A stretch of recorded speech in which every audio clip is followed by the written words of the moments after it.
আসে, ভালো লাগে দেখতে, এই জন্য আসা। অনেক পুরানো একটা ঐতিহ্য, যা আসলে বহু যুগ যুগ ধরে এটা চলে আসছে।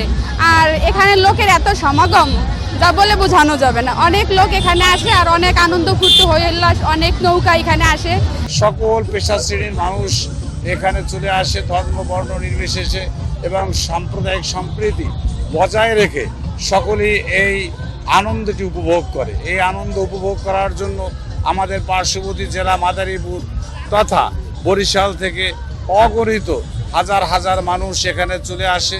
কোটালীপাড়ার ঐতিহ্যবাহী কালীগঞ্জে প্রতি বছরের নয় এখানে নৌকোবাইজ অনুষ্ঠিত হয়। আমি সহ আমার পরিজন নিয়ে তাদেরকে এই নৌকোবাইজ দেখতে আসায় আমরা খুবই আনন্দ উপভোগ করছি।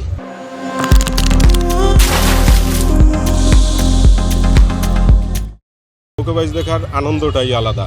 দেখেন, আত্মীয় স্বজন, বন্ধু বান্ধব, পরিজন সবাই এখানে এই নৌকোবাইজে উপভোগ করে। আসলে এখানে আসলে মনটা একেবারে ভরে যায়। এখানে প্রতি বছর আমি নৌকোবাইজ দেখতে আসি।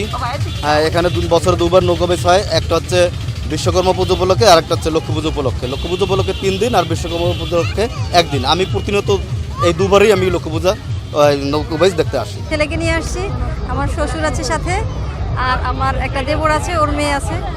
আমরা খুব এনজয় করতেছি। ইতিহাসেই আছে ভাগ্যের বিলের বাইচ। সে 1998 থেকে 88 সাল থেকেও মানে এই বাইচ। প্রতি বছরের মতন এখানে আসলে একটু মনটা ভালো লাগে যে অনেক স্বাভাবিকভাবে বাইচটা অনেক সুন্দর সুশৃঙ্খলভাবে অনুষ্ঠিত হয়।